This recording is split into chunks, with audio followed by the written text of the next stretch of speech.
Hello students, મારી Vaghela study ચેનલમાં તમારું સ્વાગત છે. હું વાઘેલા સર. તમને ખ્યાલ હશે આપણે 12 કોમર્સના એકાઉન્ટ સબ્જેક્ટનું સોલ્યુશન કરીએ છીએ. તેમાં વિભાગ સી પ્રકરણ 7 તેના અગાઉ મેં 5 સોલ્યુશન આપેલા છે. હવે દાખલા નંબર 6નું સોલ્યુશન. જો દાખલા નંબર 6, આવકવેરાની જવાબદારી રૂપિયા 35,000 ચૂકવવાની થઈ જે ચોપડે નોંધેલ નથી.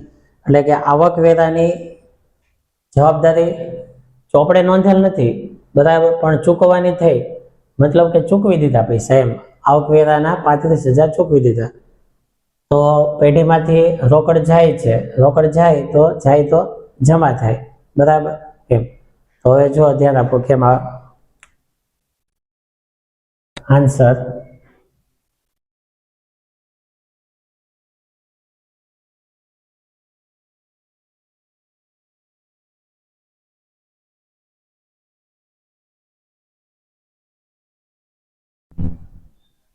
આ રીતે આમ નોંધ દોરવાની, ઉપર લખવાનું ખાલી જગ્યા ની આમ નોંધ.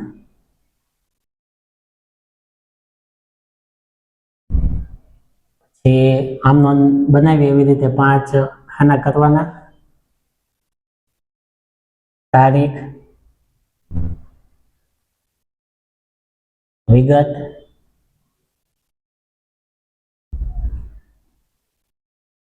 ઉધાર, જમા અને ખાપા.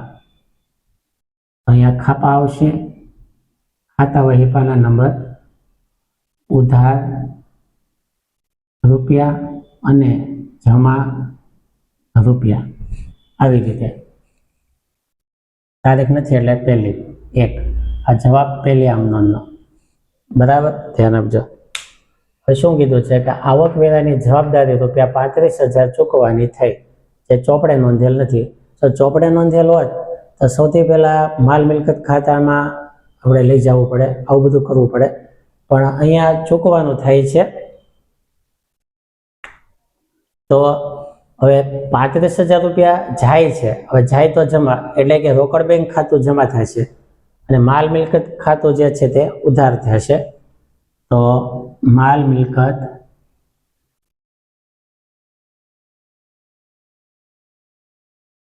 નિકાલ ખાતે ઉધાર 35,000 તે રોકડ બેંક ખાતે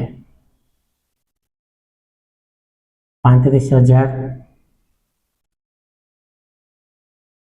બાબત છે, બાબત જેમાં આવકવેરાના ચૂકવ્યા તેના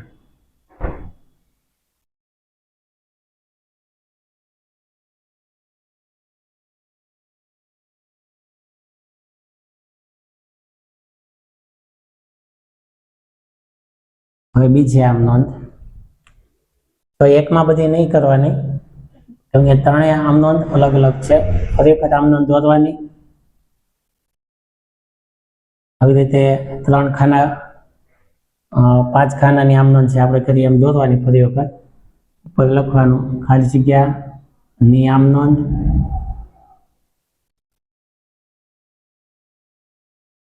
તારીખ, વિગત,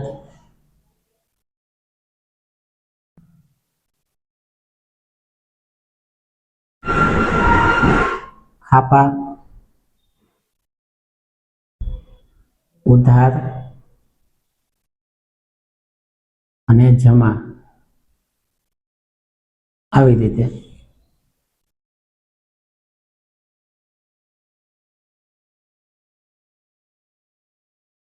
તારીખ આપેલી નથી એટલે તારીખમાં મસ્ત 1 નંબર આપી દેવાનો.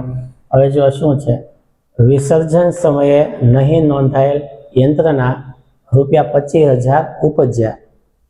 વિસર્જન સમયે યંત્ર નોંધાયેલું નહોતું, જો યંત્ર નોંધાયેલું હોત તો બે આમ નોંધ બનત. પહેલી આમ નોંધ શું બનત? બોલો, યાદ કરો. પહેલી આમ નોંધ આ યંત્ર ખાતું બંધ કરવાની બનત. બરાબર, યંત્ર ખાતું બંધ કરવાની બનત. યંત્ર ખાતું આપણે બંધ કરવાની આમ નોંધ પહેલી બનાવવી પડત. તો એ આમ નોંધ કઈ રીતે થાય? તો કે માલ મિલકત નિકાલ ખાતે ઉધાર, તે યંત્ર ખાતે જમા. પણ અહીંયા વિસર્જન સમયે યંત્ર નોંધાયેલું જ નથી, એટલે એની એક જ આમ નોંધ બનાવવાની છે.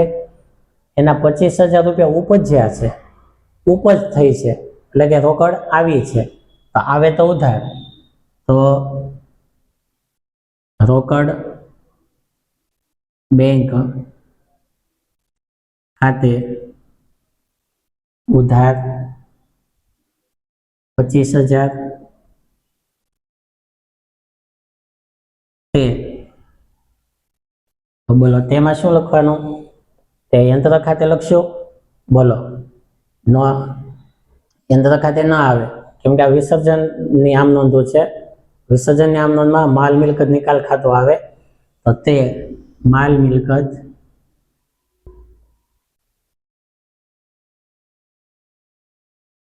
નિકાલ ખાતે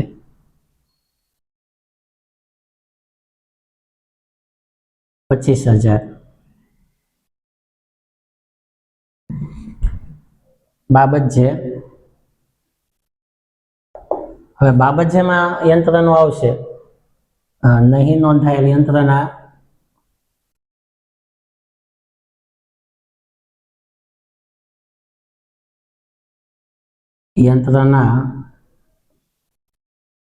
ઉપજ્યા તેના. હવે ત્રીજી આમ નોંધ, આ ત્રણે ત્રણ અલગ દોરવી પડે, એકમાં ત્રણેય નહીં કરવાની. ત્રીજી આમ નોંધ ફરી વખત દોરવાની.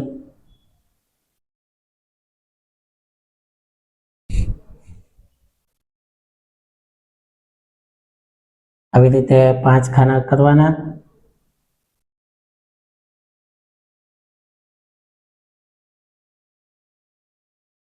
ઉપર લખવાનું ખાલી જગ્યાની આમ નોંધ, તારીખ, વિગત, ખાપા, ઉધાર, જમા રૂપિયા, આવી રીતે. હવે જો શું કીધું? એક ભાગીદાર તેના શ્રીમતીજીની પેઢીને આપેલ લોન રૂપિયા 40,000 ચૂકવવાનું સ્વીકારે છે. તો ભાગીદાર લોન ચૂકવવાનું સ્વીકારે છે, તો ભાગીદાર લાભ આપનાર છે, આપનાર ખાતે જમા, ભાગીદાર ખાતે જમા થશે. અને શ્રીમતીજીની લોન, પેઢીને આપેલી લોનનું વિસર્જન કરીએ એટલે લોન ખાતું ઉધાર થઈ જશે. તો શ્રીમતીજીની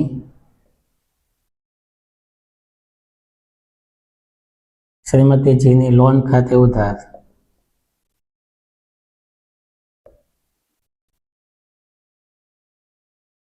40,000. તે હવે ભાગીદારનું નામ નથી આપેલું, તો આમ લખશો, તે ખાલી જગ્યા ભાગીદાર ના મૂડી કે ચાલુ ખાતે 40,000. બાબત છે,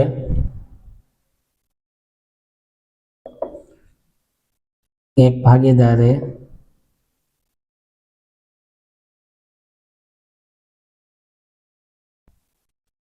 શ્રીમતીજીની લોન ચૂકવવાનું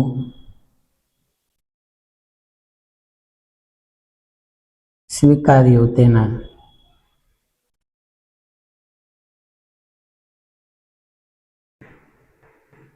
તો અહીં આમ નોંધ પૂરી થઈ, ક્યાંય ટોટલ કરવાનો નથી. તો કે ત્રણેય આમ નોંધ જુદી જુદી હોય, અલગ અલગ લખવાની છે. તો આ દાખલા તમે સ્ક્રીનશોટ પાડી લેજો અને પાકી બુકમાં લખી નાખજો. સવાલ નંબર 7, માલ મિલકત નિકાલ ખાતાની ટૂંક નોંધ લખો. પહેલો પોઈન્ટ, માલ મિલકત નિકાલ ખાતાને સંપાદન ખાતા તરીકે પણ ઓળખવામાં આવે છે. બીજો પોઈન્ટ, માલ મિલકત નિકાલ ખાતાની ઉધાર બાજુ રોકડ બેંક સિવાયની તમામ મિલકતોના ખાતા બંધ કરી દર્શાવાય છે. ત્રીજો પોઈન્ટ, માલ મિલકત નિકાલ ખાતાની જમા બાજુ દેવાના ખાતા બંધ કરી દર્શાવાય છે. ચોથો પોઈન્ટ, મિલકતોની ઉપજ માલ મિલકત નિકાલ ખાતે જમા કરવામાં આવે છે. પાંચમો પોઈન્ટ, દેવાની ચૂકવણી માલ મિલકત નિકાલ ખાતા ઉધાર કરવામાં આવે છે. છઠ્ઠો પોઈન્ટ, વિસર્જન ખર્ચ માલ મિલકત નિકાલ ખાતે ઉધારાય છે. સાતમો પોઈન્ટ, માલ મિલકત નિકાલ ખાતાનો તફાવત નફો કે ખોટ હશે, જે ભાગીદારોના મૂડી ખાતે તેમના નફા નુકસાનના પ્રમાણમાં લઈ જવામાં આવે છે.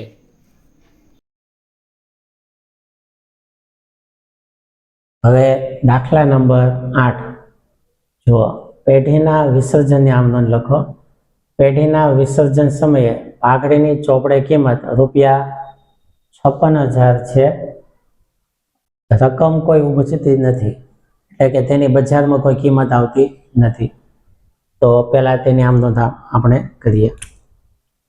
જો આન્સર પહેલો, આમ નોંધ બનાવશું. આવી રીતે 5 ખાના દોરવાના.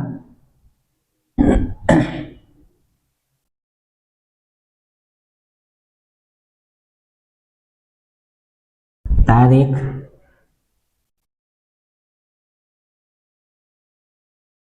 લખશું આમ નોંધ. વિગત,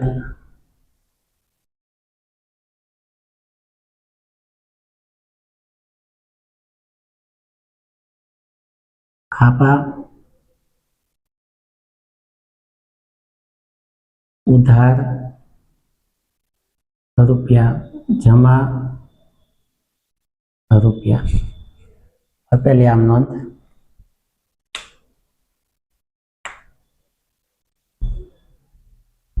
હવે જુઓ, પેઢીના વિસર્જન સમયે પાઘડીની ચોપડે કિંમત ₹56,000 છે. કોઈ પણ વસ્તુ ચોપડે અપાયેલી હોય તો સૌથી પહેલા તેનું ખાતું બંધ કરવાનું હોય અને માલ મિલકત નિકાલ ખાતે જવાનું હોય. બરાબર? એટલે સૌથી પહેલા પાઘડી ખાતું બંધ કરશું અને માલ મિલકત નિકાલ ખાતે લઈ જશું. કોઈ પણ મિલકત હોય ને તો માલ મિલકત નિકાલ ખાતું ઉધાર થાય અને મિલકતનું ખાતું જમા કરવાનું. તો જુઓ, માલ મિલકત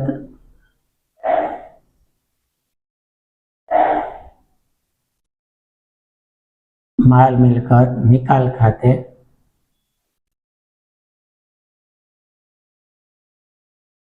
ઉધાર 56,000 તે હવે મિલકત કઈ છે તો કે પેઢી. તે પેઢીની પાઘડી, તે પાઘડી ખાતે 56,000. હવે બાબત છે,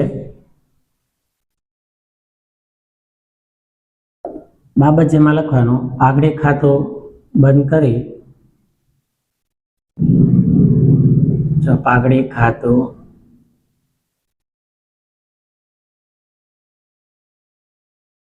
બંધ કરી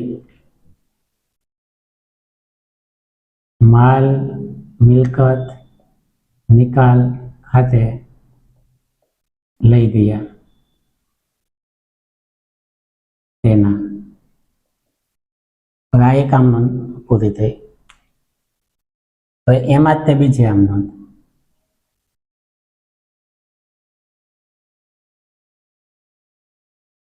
જો ધ્યાન આપો. બીજી આમ નોંધ. હવે શું લખ્યું છે કે તેની કોઈ રકમ ઉપજતી નથી, મતલબ કે માલ મિલકત નિકાલ ખાતે લઈ ગયા પણ તેની કોઈ રકમ ઉપજી નહીં, તો બે આમ નોંધ બનાવવી પડે, આ લખવું પડે. એમાં માત્ર એટલું જ લખવાનું કે ઉપજના સંદર્ભમાં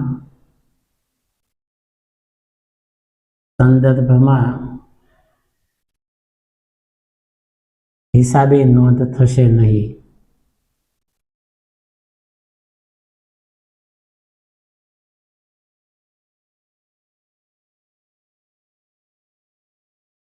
તો આ બે આમ નોંધ થઈ.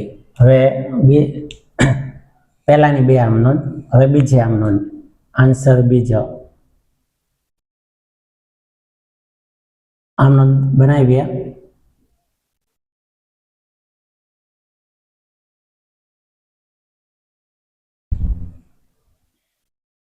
આવી રીતે 5 ખાનાની આમ નોંધ જે બનાવીએ તેમ બનાવવાની. ઉપર લખશું ખાલી જગ્યાની આમ નોંધ, તારીખ, વિગત, ઉધાર, જમા અને ખાપા. ખાતા વહીપાના નંબર, ઉધાર રૂપિયા, જમા રૂપિયા. હવે પહેલી આમ નોંધ, બીજાની પહેલી આમ નોંધ. તો શું કીધું? લેપટોપની કિંમત રૂપિયા 35,000 છે. એનો અર્થ એ કે આ લેપટોપ પેઢીના ચોપડે નોંધાયેલું છે. તો સૌથી પહેલા લેપટોપનું ખાતું બંધ કરવાનું હોય.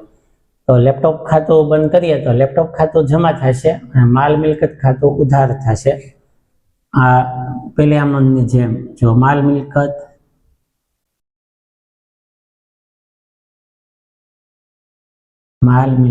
નિકાલ ખાતે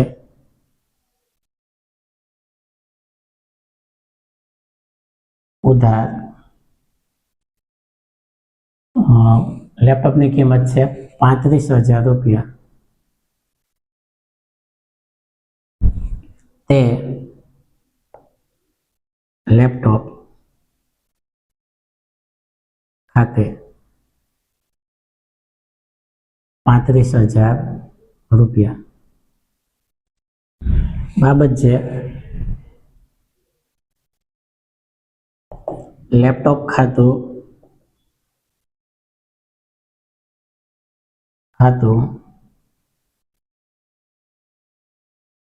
બંધ કરી લખી નાખવાનું માલ મિલકત નિકાલ ખાતે લઈ ગયા તેના. આ એની પહેલી આમ નોંધ થઈ. હવે એમાં પાછું જુઓ એમ લખેલું છે કે એક ભાગીદાર તેને રૂપિયા 25,000 લઈ જાય છે. ભાગીદાર ધંધામાંથી લાભ લે છે, લેપટોપ લે છે, તો લેનાર ખાતે ઉધાર. તો આ એની તે બીજી આમ નોંધ થશે. ભાગીદારનું નામ નથી આપેલું તો ખાલી જગ્યા રાખશો, ખાલી જગ્યા ભાગીદારના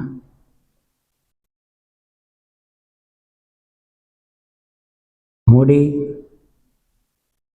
કે ચાલુ ખાતે ઉધાર. રૂપિયા છે 25,000.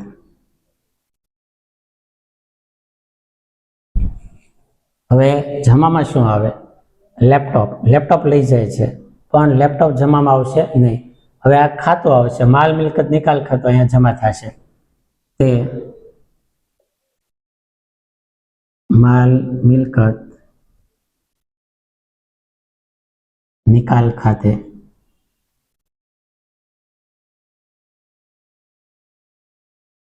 ₹25,000. બાબત છે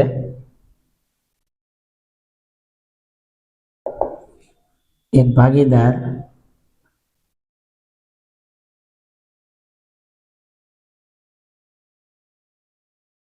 ભાગીદાર લેપટોપ લઈ ગયો તેના.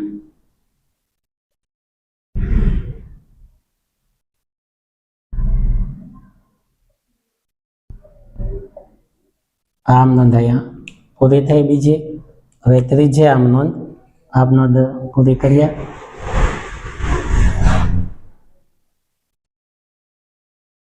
હવે ત્રીજે આમ નોંધ, આન્સર ત્રીજો. દોરીએ આમ નોંધ.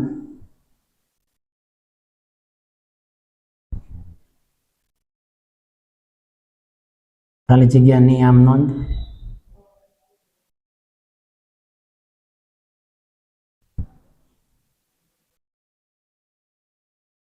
ઉધાર, જમા, ખાપા, વિગત, જો તારીખ, વિગત, ખાપા, ઉધાર અને જમા.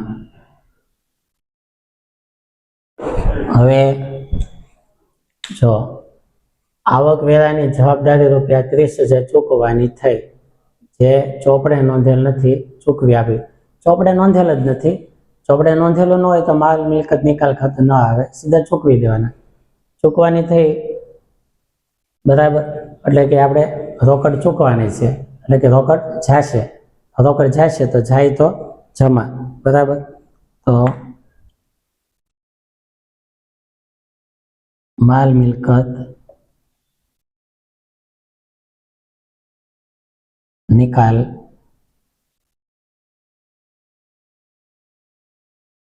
ખાતે ઉધાર 30,000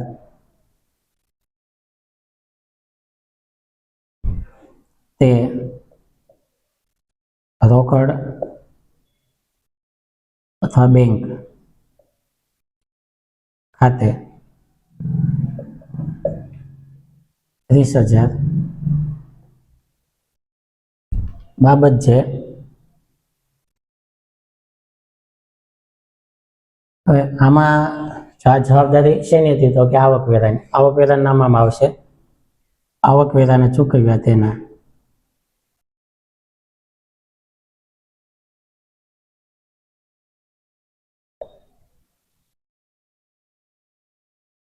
તો આ આમનો ફોટો પાડી લેજો, સ્ક્રીનશોટ પાડી લેજો અને પાકી બુકમાં લખી નાખજો.